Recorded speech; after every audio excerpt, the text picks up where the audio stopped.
Assalamualaikum warahmatullahi wabarakatuh. Kabajamtoota jaalatamtoota chaanaalii kiyyaa welcome baga nagayaa wadaddii chaanii isiniin jenna. Barnoota haalaan barbaachisaa tokko qabadee isiniin dhufeen jira.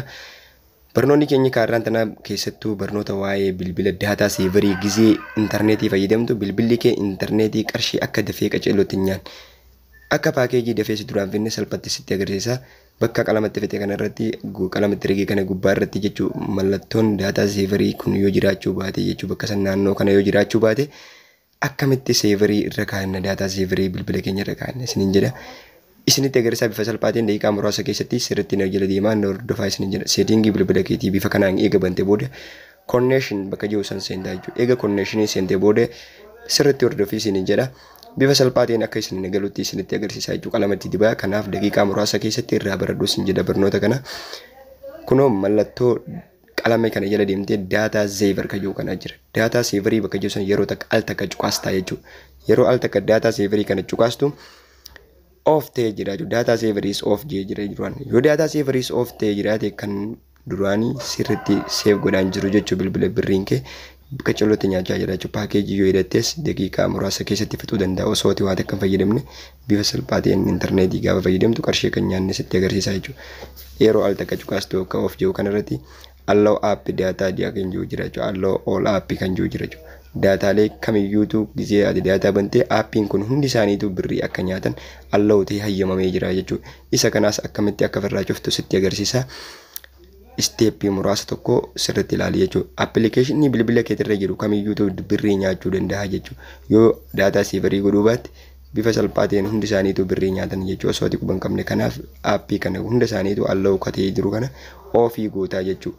Of gootee jechuun isa bakka of jee jiru kan on godhu osoo hin taane mallattoo kana ilaaluu qabda sirriitti. Bakki kuni yeroo al takka as cuqaastu bakka ofii ta'e kana on jijjiirtaa jechuudha. Mallattoo qalama jijjiiramuu qaba jechuudha. Gurraacha'uu qaba jechuudha. Bakki kun gurraacha'uu qaba. Akkanatti yoo jiraate daataan kee seeveriin irra jira jechuudha. Kunoo gubbaa irratti amma bakka reefu qalamatti dibne sanitti gubbaa irratti daataa seeveriin irra dhuftee jirti jechuudha. Mallattoon daataa seeverii. Kanaaf bilbilli kan kee birrii qusachuu ni danda'a jechuudha. Kun inni kun steepii takka jechuudha. Steepii tokkoffaan keenya isa kanaan seef godhuu dandeenya jechuudha. Amma bakka sanitti daataa seeveriin irra hin jiru yeroon ofii irraa kaasu kunoo gizeen irra deebisu ni jira jechuudha daataa seeveriin. Kanaan beekuu dandeenya jechuudha. Namni hin beekne yookiin namni itti fayyadamne kamiyyuutu bifa salphaatiin akka itti fayyadamuu dandeessan jechuudha. Amma bakka sanitti kunoo daataa seeveriin irra deebi'ee jira jechuudha. Kanaaf bilbilli kee birrii qusachuu danda'a jechuudha. Yeroo gabaabaa keessatti intarneetiidha jedhee qarshii si jalaa fixuu hin danda'u jechuudha. Barnoota kana haalaan barbaachisaadha. Namni kamiyyuutu namni intarneetii fayyadamu kamiyyuutu akka itti fayyadamtan isiniin jedha jechuudha. Kanaaf obboleeyyan keenya namoonni chaanalii kanaaf haareetan subscribe godhuudhaan chaanalii keenyatti dabalamaa isiniin jedha. Inni lammaffaa irratti steepii isa biraatiin jira jechuudha. Steepii biraa jira. Steepii lammaffaa qaba. Kana malees steepii lammaffaan ni jira. Kunoo yoo duraan ofii ture onii gootaa jechuudha. Kuni waan salphaadha jechuudha. Kunoo daataa seeverii gaafa irra deebistu onii kan ture of gootaa. Yoo ofii irra kan turte immoo onii gootaa jechuudha. Akkana yoo jiraate eksiidha jechuudha. Hin ta'u qabu kana. Kanaaf achi deebi'ee gurraacha'uu qaba jechuudha. Mallattoon kun akkanatti deebi'ee gurraacha'uunaan sirriirra jira jechuudha. Daataan kee sirriitti siif qusachuu danda'a jechuudha. Seeverii sirriitti si godhuu danda'a jechuudha. Bifa salphaatiin barnoota kana akka irraa hubatan abdii guddaa qaba. Steepii lammaffaa irratti kunoo akkuma agartan steepii lammaffaa mallattoo lameen kana mobile data using kan jiru kana jalatti bifa salphaatiin sirreessuu dandeessa jechuudha. Jalatti kuni baay'ee murteessaadha jechuudha. Steepii lammaffaan baay'ee murteessaa kan ta'edha jechuudha. Appilikeeshinoonni ati fayyadamtu kamiyyuutu birrii meeqa akka nyaachaa jiran yookiin daataa hangamta akka nyaachaa akka jiran as jalatti adda baasuu dandeessaa jechuudha. Inni kunis hamma akkanatti yoo jiraate TikTokiin baay'ee appilikeeshinii birrii nyaachurraa isa tokko jechuudha. Kanaaf yoo inni akkanatti jiraate isa kana maal goota allow background data use kajuu kana off goota jechuudha. Ni cuftaa jechuudha isa kana. Ni cufta maal jechuudha? Birrii akka hin nyaanne inni qaceellotti akka hin nyaanne gootee jirta jechuudha. Mataa isaatti restrict gootee jirta jechuudha. Isa kana ofii kan ture tana on goota jechuudha. Isaas akkuma duraanii kan sisteemee bifa salphaatiin hubachuu dandeessaa jechuudha. Inni lammaffaa irra jira billing kan jiru jira jechuudha. Billing jalatti baay'ee murteessaa kan ta'e isii kana jechuudha. Baay'ee murteessaa fi wasaanyi dandaate steepii tana jechuudha. Billing cycle yookiin data use warning kan jiru kana jira gaafa seentu as jalatti akkuma agartan starting billing cycle kan jiru jira. Starting data use warning kan jiru jira. Kuno kan gadirra jiru kana setting or limiting data use kan jiru kana. Kuni baay'ee murteessaadha jechuudha. Maallaqa qusachuu irratti yookiin data kee xiqqeessuu irratti baay'ee murteessaan isa kana. kana irraa fayyadamaa isin jaa kan duraan ofii ture on gootaa jechuudha. On godhuu qofa osoo hin taane gabbuuta jalarratti gizee kanatti on gootee jalarratti gabbuutee bakka data use limiting jettu takka jira. Isii gama jalarra jirtu kana yoo akkanatti jiraate cufaa jiraate sirrii miti kunis on godhuu qabda.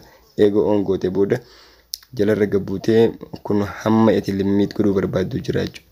Amma asirratti 5.0 kan jiru GB dhaan ture mega deebistaa jechuudha. Megaabaayitii irra deebisuu qabda dirqama kanaas megaabaayitii irratti eega deebistee megaabaayitii hamma limit godhuu barbaadisa lama taatus duraan 5 irra ture lamatti limit godhaa jechuudha deebistee. Kunis baay'ee murteessaadha. Isa lammaffaa irratti step lammaffaa irraa wasaanyii fi murteessaa kan taate isi tanaa jechuudha daataa qusachuu irratti jechuudha. Kana namni hin beekne akka irraa fayyadamtan isin jaa namoonni beektan kamiyyuu share walii godhaa itti fayyadamaa isin jaa. Kanaan booda daataa savingin kee gubbaa irratti ol ba'aa jechuudha. Daataa savingin kee hammam takka daataa akka ati fayyadamtes asirratti kaawunti godhaa deema yookiin zaabaa deemaa jechuudha bilbilli kee bifa salphaatiin. Kanaaf steppiin tun bifa kanatti ta'uu qabdi jechuu kanatti siif yoo jiraatte sirriidha jechuudha daataan kee jechuudha. Steppii sadaffaa irratti steppii sadaffaan nu as jala seentaa jechuudha. More connection setting kan jiru jala seentee maali as jalatti VPN dha. VPN kee yoo ni banaa jiraate VPN kee banaa jiraannaan daataan ati fayyadamtu baay'ee qaaliidha yookiin qarshii qacellotti nyaachuu danda'a jechuudha bilbilli kee kamiyyuutu. Irra caalatti VPN wantoota bilbila chaarjii ficcisiisanii fi kaardii ficcisiisan yookiin internet baay'ee ficcisiisan jaamee beekamaa jechuudha. VPN kee yoo jiraan akkana banaa jiraate stop gootee cufuu qabda jechuudha. VPN kee bifa kanatti cufuu qabda. Yoo iddoo internetni hin jirre qofa yookiin internetni warningiin irra jiru qofa jiraate qofa VPN wanta malee yookiin kan VPN irraa cufuu qabda jechuudha. VPN kee bifa kana cufamuu qaba jechuudha. Kuni baay'ee murteessaadha jechuudha. Steppii sadeen kana fayyadamna bilbilli keessan daataa yookiin birrii qusachuu danda'a jeen yaada. Bifa kanaan sirriitti yoo fayyadamtan bilbilli keessan birrii takka nyaatu jechuudha. Okay, kabajamtoota jaalatamtoota keenya profaayilii chaanaalii YouTube keenya jala seentanii barnoota adda addaa akka argatan abdii guddaa qaba. Mallattoo subscribe tuquu hin irraanfatin.